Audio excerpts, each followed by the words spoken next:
ভোতা দেছো 1000 টাকা বিয়ে খাতি আসছো 1000 টাকায় ভোতা কাউরে দেয় ভোতা ধরো তোমার বিয়ে খাওয়া লাগবে না যাও।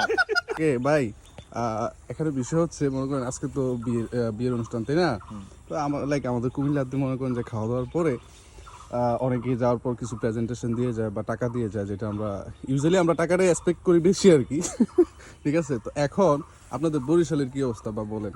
আমাদের বরিশালও একই রকম। আচ্ছা। আসলে এরকম কোনো বাধ্যতামূলক কিছু না যে আপনি আসবেন বিয়েতে এজ এ গেস্ট হিসেবে আপনাকে কিছু দিতেই হবে। আচ্ছা, তবে হ্যাঁ আসে তারা দেয়, তো এই জন্য একটা ব্যাপার থাকে, এটা কাউন্ট করার জন্য একটা লোক থাকে, একজন বা দুইজন থাকে যারা নোট করে রাখে যে কে কি দিল। ফর एग्जांपल এটা হইতে পারে নগদ অর্থ, হইতে পারে টাকা।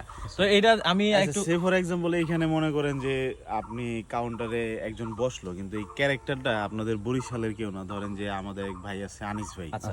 তা আনিস ভাইয়ের ক্যারেক্টারটা হ্যাঁ, যদি বাড়ি এখানে কোথায়? কাউন্টারটা বসে, কুষ্টিয়া বাসা আনিস ভাইয়ের, ঠিক আছে? কুষ্টিয়া বাসা না? তো কাউন্টারে মনে করেন যে আনিস ভাই বসছে, Okay, we can সেক্ষেত্রে imagine now. আনিস ভাই বসলে ওনার রোলটা কিরকম হবে বা উনি কিভাবে জিনিসটা অর্গানাইজ করবে, প্রেজেন্ট করবে? আসলে আনিস ভাই যদি বসে গেস্ট যে কতজন ডাইনিং টেবিলে বসতে পারবে এটা নিয়ে আমি একটু সন্দেহ পোষণ করতেছি। কেন?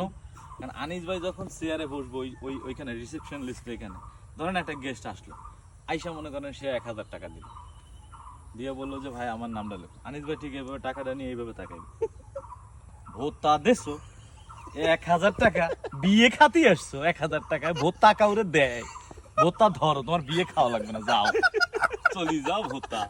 1000 টাকায় বর্তমান বাজারে কিছু চলে, ভোতা 1000 টাকা যাও, তোর বিয়ে খাওয়া লাগবে না। That will be far more